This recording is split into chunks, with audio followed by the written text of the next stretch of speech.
So you might have noticed wheel bearing issues. These can manifest themselves as noises or the car pulling to one side. So this video is just a focused look at the problem of wheel bearings and how these can adversely affect your car's handling.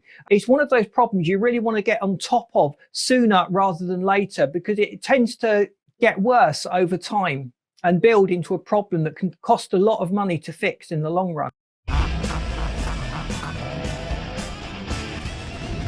So the wheels are mounted to the axles via a wheel bearing. So that lubricates it and prevents excessive friction from building up. But those bearings can degrade over time.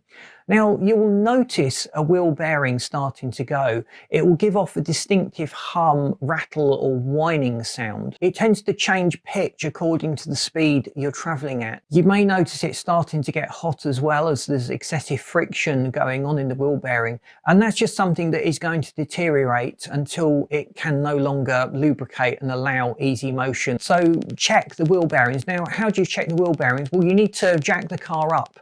You're checking for excessive play. So if you grab the tyre and try and flex it top and bottom, left and right, and just see if there's excessive play within the wheel bearing itself. The wheel bearing should hold the angle of the tyre. So if it started to wear, you will start to have excessive play in there. It's a relatively easy check you can do. If you get that little bit of movement when you flex it and you've had that telltale whine from a wheel bearing, go and get that wheel bearing replaced. It's not going to improve on itself. You can't just put extra grease on there and hope for the best.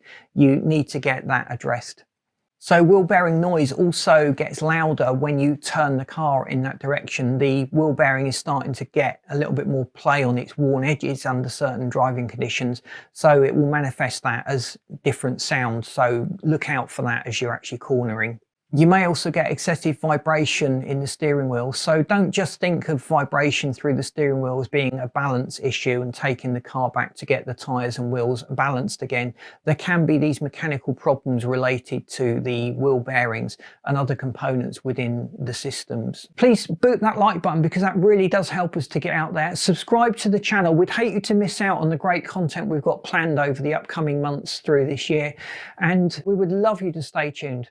So thanks for watching, and I'll see you in this next video that I've lined up for you.